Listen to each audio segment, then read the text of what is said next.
So I think we're live on the page and in the group. So I'll try to monitor both chats here. But welcome, Living Off Rentals Facebook community here. We're doing a Facebook Live Q&A session today on buying short-term rentals in your self-directed IRA. And we have a special guest with us today, Brenda Whetsell from Midland IRA. Welcome. Hi, thank you for having me. Absolutely. Thanks for joining us. So I'm going to give Brenda a chance to introduce herself in a second, but hopefully you've had a chance to check out the previous video that I posted last week in the Living Off Rentals on the Living Off Rentals YouTube channel. And it's an overview of our discussion today. So I'll put a link in the comments if you want to check that out after this live Q&A session. But it's basically an overview of buying short-term rentals in your IRA, how it works, some of the legality behind it. And like most things, especially with government and the IRS, the devil's in the details. So it's one thing to understand, the concept, and it's another thing to understand the technical details that are going to kind of keep you out of trouble and keep the IRS from coming after you. So that's kind of what this session is designed to do. This strategy is something that I've been wanting to adopt for a while. I've had a self-directed IRA for many years now, and I've invested in long-term rentals, and I've done several loans through the self-directed IRA, and it's just been a fantastic tool. And recently, over the last couple of years, I've transitioned my business to primarily focus on short-term rentals because I can see how powerful of a wealth building tool it is. It's one of the best ways to invest in rentals, in my opinion, that you can do. So I was really interested in if I could figure out how to buy these short-term rentals inside my IRA. And so I recently dug into it, and I came across a webinar that Brenda did on the topic. And there was a lot of great questions answered that really clarified some things for me on that webinar. So I'm excited to dive into it with you today. So Brenda, if you can just share a little bit about yourself and what Midland IRA is, that'd be great. Okay, great. So my name is Brenda. I've been in the marketing and business development department here for 8 years as of next month. So we are a self-directed IRA administrator that's been in business for over 20 years. We have thousands of clients all over the country. I would say our biggest asset here in Florida is people buying rental properties using their retirement funds. So we allow you to invest in alternative assets like real estate. People buy futures and forex, and they invest in LLCs, and they privately lend money using their retirement funds. So there's a bunch of different things that you could do with an IRA at Midland. And we're also 1031 exchange qualified intermediaries. So all things tax deferred is what we like to focus on here. So awesome. Yeah. So I can see people are jumping on. I've got a few questions of my own around this. And if you're joining, if you have questions, just feel free to type them in the comments box below. And I'll try to monitor the comments on both the group and in the on the Living Off Rentals page, depending on whichever one you're watching this on.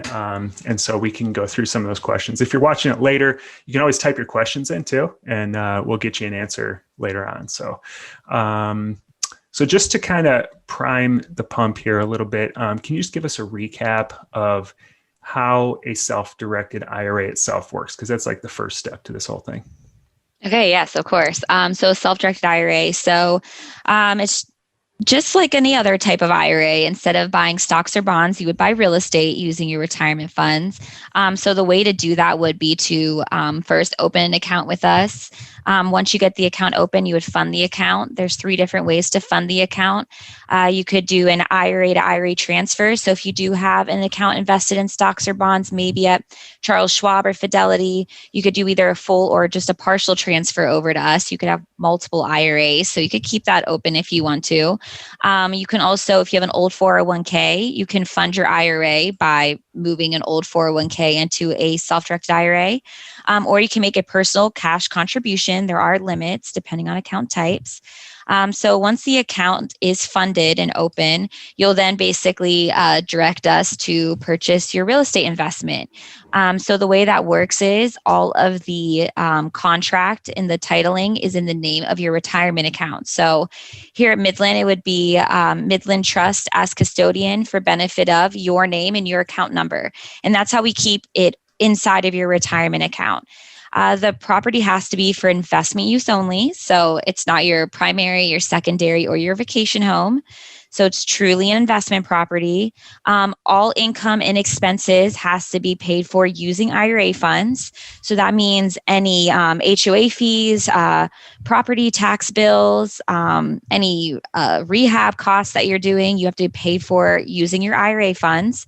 And then the same with any income coming back in, your rental income, any sale proceeds, that all goes back in tax-free. So it's a great benefit. And then from there, you cannot rent that property or sell that property or buy a property from any prohibited parties. So yourself is a prohibited party. So if you own an investment property currently in your name personally, you cannot move that into your IRA. It has to be a brand new property that you're using for investment use. And you cannot rent a property or sell a property to any lineal ascendants and descendants like your spouse, your parents, grandparents, and grandchildren. So aunt, uncle, brother, sister, cousins, all those people can rent the property from you, but not your immediate lineal ascendants and descendants. But Nice. I would say that's the gist of it, I would say. Good overview. Yeah, thanks.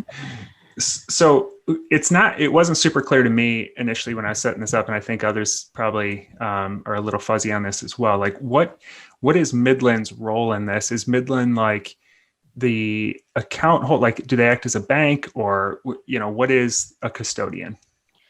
So we're the administrator. So we're not a property management company. So we're not going to manage the property for you. If you have an account with us, we have this awesome online portal that you can go on. It's kind of like a bank account, personal account. You can check and see any rental income coming in and anything leaving your account. You could pay bills on it. So you could manage the account yourself. And we're not a bank. We partner with other banks that they're our depository that holds our clients' money. So don't come rob us. We have no money here.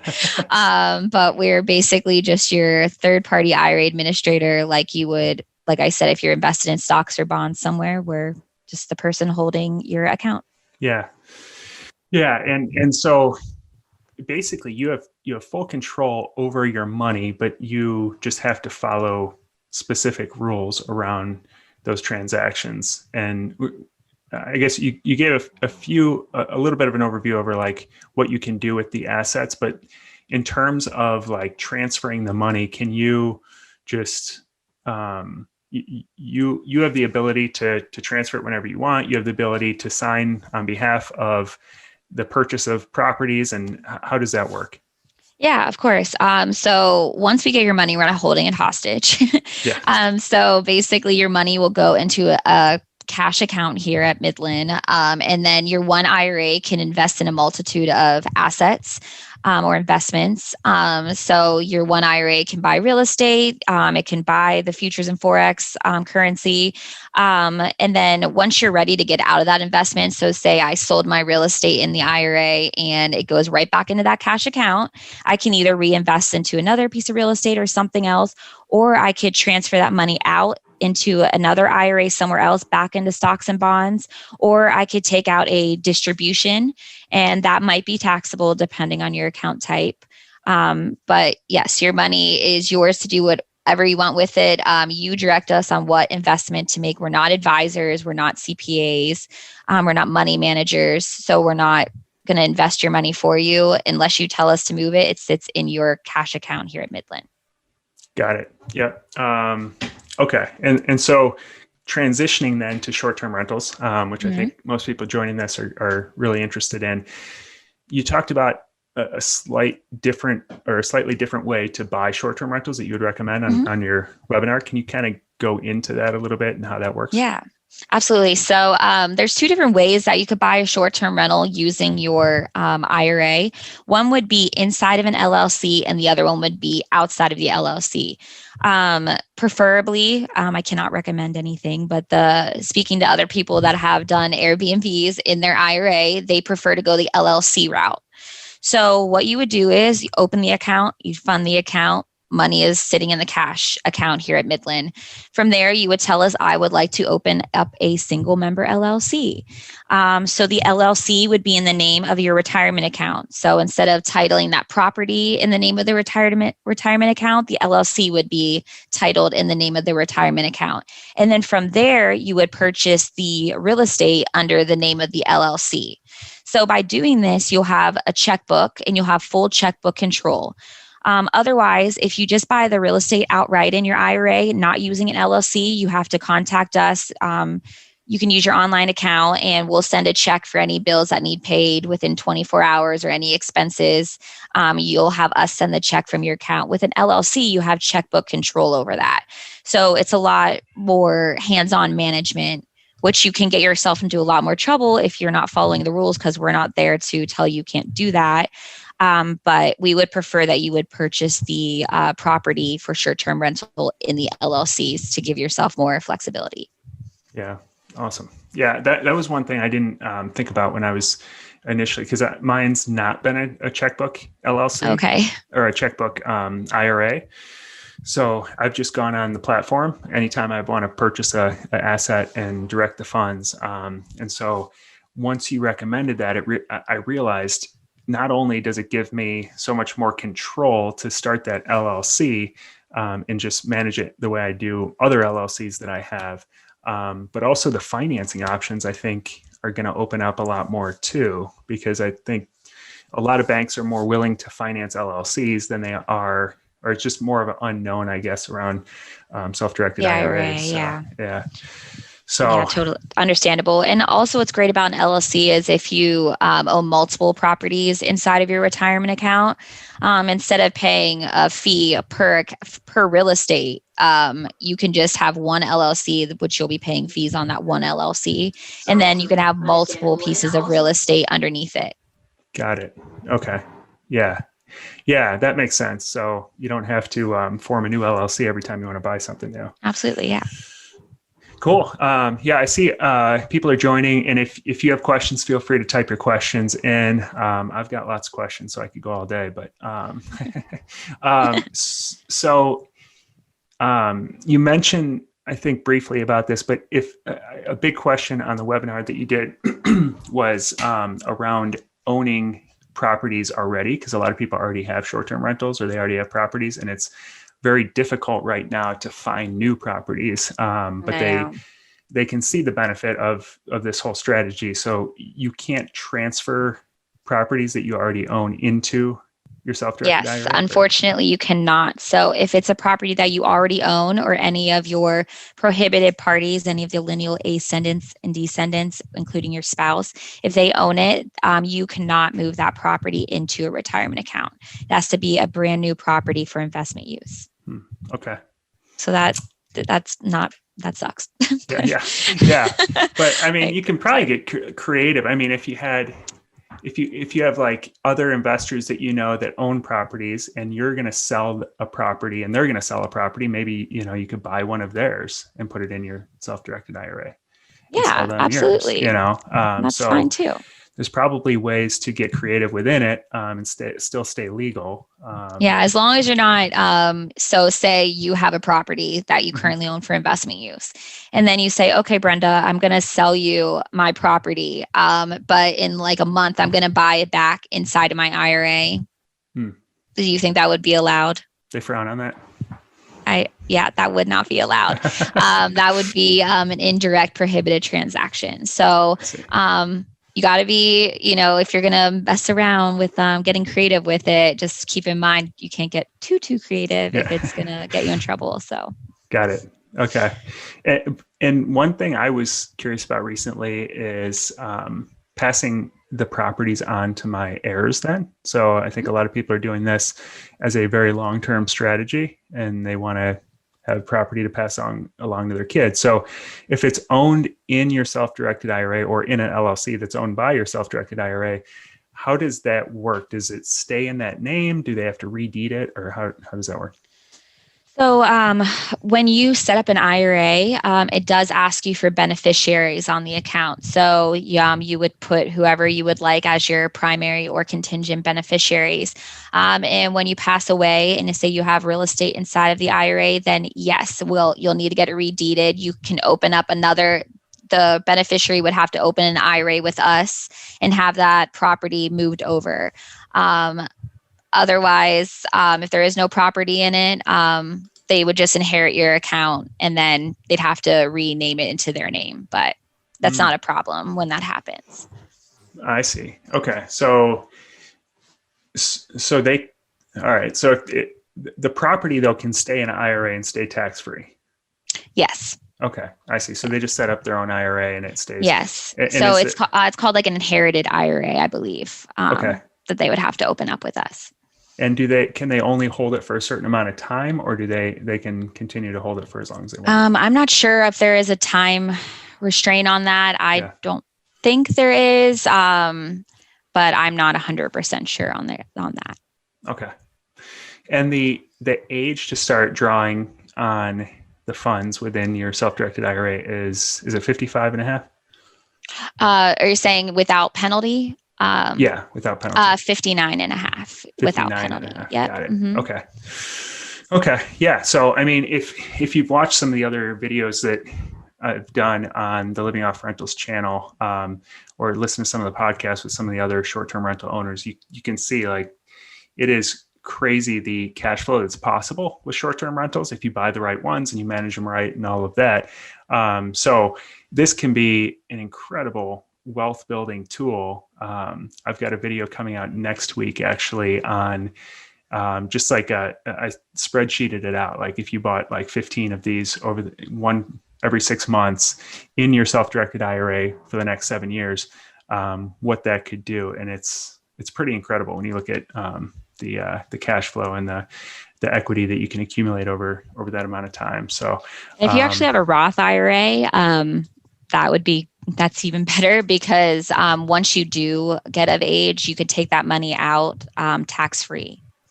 Well, I mean, the age of the account, it has to be open for 5 years, but so you're not going to get even taxed on it at all. So got it. Yeah. That's a benefit too. Yeah. Definitely. Mine's a Roth. And I sometimes hear the argument that, well, I'm paying taxes when it comes out, which I'm at a lower tax bracket than when I put it in. But I think it's people are overlooking like the compounding effect of the money over time. So absolutely. And also all of that money going back in your account tax-free from your profits that you're making. So yeah, they don't take that into account. Yeah. That's a good point. Are there a few mistakes that you've seen people make around this, or anything that comes to mind in terms of like the big problems that just maybe it's with buying short-term rentals, or just maybe Midland comes across a few common, things that trip people up? I would say some things that people do that they shouldn't be doing would be writing checks personally that they shouldn't be writing. So when something like that happens, we prefer that you ask for a refund and then we can reimburse them using your IRA funds. Same with people like going to Home Depot. I know they've had issues trying to pay bills through Home Depot using their IRA funds. So that's when maybe an LLC might be better because you have checkbook control to do that. Same with if you're like rehabbing a property or buying auction properties, that might be better off in an LLC because once again, you cannot write those checks personally. It has to be written from your IRA. Also people saying, well, how do they know if I'm staying in the property? Are you going to come and check on me? No, I'm not going to come and check on you. But if you get audited, the penalties are way worse than the benefit of you staying in that property. So I wouldn't even consider it. So I would say those are a few things people do incorrectly. And then the same with the LLC. Like I said, you have checkbook control. So you don't have us saying, oh, you can't pay that person. You can just pay them. Mm-hmm. So if you do that wrong, it's not something we can catch. You're doing that. Also, you can't do any sweat equity on the property. So I'll have people say, okay, well, I'm in construction. Can I just build that addition by myself? I won't pay myself. Well, you're not paying yourself, but technically you're doing sweat equity, and that's not allowed as well. So those are all some things to keep in mind that you should not be doing. Yeah. Yeah. One of them. Oh, the audit process. So yeah, I've heard that question a lot too. How would they know if how are they going to find out? Yeah, exactly. I don't know. They're going to audit you. I don't know. Your mail's going there. They drive down the street. I don't know. Yeah. And it's crazy. I think what the IRS can discover from an audit, they go through your bank statements and see you went to the town where your short-term rental is and you spent money around that. They can figure stuff out that I think you think you're being sneaky, but it's just not worth it. Yeah, it's not worth it. Yeah. And that was, I think my last question was around the management piece. You said, you can't do any sweat equity. So what all does that include? Could you list the property, and can you, talk to the guests that are going to come stay at it? Yeah. Okay. Absolutely. Otherwise, how is it going to get listed? Yeah. Because we're not going to list it for you. So, so if you do want to list your property on Airbnb or VRBO, you would do it yourself. You would take all the pictures yourself. You'd write the description yourself. You'd set the price yourself. You could speak to the tenants yourself. That's all totally fine. You can manage it yourself, essentially. You don't need a property manager. Some people with Airbnbs prefer a property manager, though, because maybe you have an Airbnb not in the area that you live in, and it's not easily accessible for you to go and clean it or check on it. I would keep that in mind, that you might want a property manager. And in that case, your IRA would need to pay the property manager. So, and same with the cleaning lady for your Airbnb. If you hire a cleaning lady to come and do it, you have to pay them using your IRA funds. So, as far as sweat equity, I think it's more for if I'm doing, construction around the house, or, I'm redoing the floor in the house or any improvements in it, that isn't allowed. But if you're just managing your property, then totally fine. Awesome. Yeah. Yeah. That was the big question I had around, if I visit the property and, take pictures, or, just I'm not doing any work, but I'm just doing property management stuff. Am I going to get busted? But that's good to know. Well, a realtor, if they can list a property, they just can't take commissions or anything for it, Yeah. So it's you're acting as your property manager, essentially, and that's fine. You're not paying yourself a fee, and someone's got to manage it, whether you pay someone or it ends up being you. Yeah. Awesome. Cool. Well, this has been really helpful. I do have one more good point to point out here. Yes. While I have everybody. IRAs are a great source of alternative funds. So think of it, even if you want to buy an investment property and you don't have enough money to fund the purchase on your own, your IRA can actually partner with yourself personally to make that investment, or it can partner with other investors or other IRAs. So keep that in mind. I want to buy a $200,000 property and I only have $100,000 personally, but I have $100,000 sitting in my IRA invested in stocks. I can move that money over to us. 50% would be owned by my IRA. 50% would be owned by me. 50% would obviously be tax deferred, all going back into my account, tax-free. All the expenses and the income would be paid for according to percent ownership. But this is a great also strategy for people that are okay, well, I like the idea of saving for retirement, but I want some cash flow now. Well, partner with yourself in your IRA, even if it's 20%, 80% in 20% in your IRA, that's still 20% more profit going to your IRA than there was.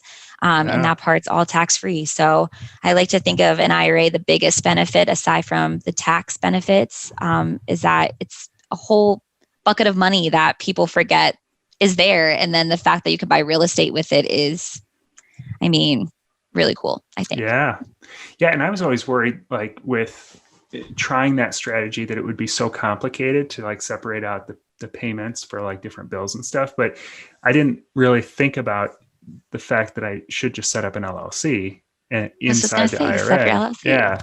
Or you can have a property manager do it for you. So if you pay your property manager, the tenant sends the check to the property manager, and then the property manager will then send the checks according to percent ownership.